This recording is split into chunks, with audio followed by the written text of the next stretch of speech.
কেরানীগঞ্জের জিঞ্জিরা এলাকার এক বাসা থেকে নগদ টাকা ও স্বর্ণালংকার চুরির অভিযোগ করেছেন আবুল কালাম নামের এক ব্যক্তি। এ ঘটনায় থানায় একটি লিখিত অভিযোগ দায়ের করা হয়েছে। অভিযোগ সূত্রে জানা যায়, জিঞ্জিরা ইউনিয়নের চেয়ারম্যান বাড়ি এলাকার একটি বাসায় পরিবার নিয়ে বসবাস করেন তিনি। গত 25শে মে বিকেলে বাসা তালাবদ্ধ করে পরিবারের সদস্যদের নিয়ে আত্মীয়ের বাড়িতে যান। পরে রাত আনুমানিক 8টার দিকে বাসায় ফিরে এসে দেখেন ফ্ল্যাটের দরজা তালা ভাঙা এবং ঘরের ভেতরের মালামাল এলোমেলো অবস্থায় পড়ে আছে। ভুক্তভোগীর অভিযোগ, আলমারিতে থাকা নগদ 3,50,000 টাকা এবং প্রায় 5,20,000 টাকার স্বর্ণালংকার চুরি হয়েছে। চুরি হওয়া স্বর্ণালংকারের মধ্যে ছিল স্বর্ণের চেন, কানের দুল, নাকফুল ও আংটি সহ বিভিন্ন গহনা। তিনি আরও জানান, বাসাটি কিছু সময় ফাঁকা থাকার সুযোগে দুর্বৃত্তরা তালা ভেঙে ভেতরে প্রবেশ করে এ চুরির ঘটনা ঘটেছে। এই ঘটনায় কেরানীগঞ্জ মডেল থানায় লিখিত অভিযোগ দায়ের করা হয়েছে। এ বিষয়ে কেরানীগঞ্জ মডেল থানা পুলিশ জানায়, বিষয়টি তদন্ত করছে বলে জানা গেছে। সঞ্জিত রহমান, দেশ বৈচিত্র্য সংবাদ।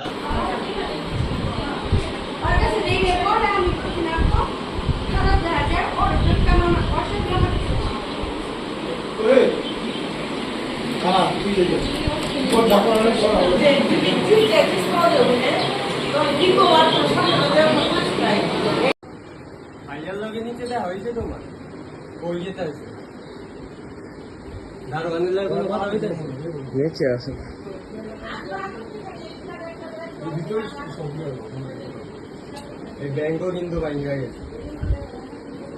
একটা বিছানায় পাইছি, এইটা হয় এই যে একটা এই যে এটা পাইছি, এটা আর একটা ওই জোড়াটা এই করছে, আর এই যে এটা হ্যাঁ এইটা না পাইয়া বাবা লক্ষ্য এটা না এমনি তো মনে হয় মারা গেছে। নাই মারা গেছে না বুড়া ডানা বেঁধে যাবে তুমি যেটা দেখছো মারা গেছে। হ্যাঁ নাই নাই আগেরটা মারা গেছে। এর ভাই এটা এটার নাম এই ম্যানেজার নাম জানি কি এটা। হ্যালো এটি ওই উড়নে যাওয়া সব বাইঙ্গা হালাই এই সপ্তাহ দাও তাই নিছি লিপ পুরো লিপ চিল্লাচিল্লি করে কিন্তু 4 তাল্লায় এবার গো 4 তাল্লায় সপ্তাহ দাও এর আইটা হবে সপ্তাহ দাও আমরা এটা আমরা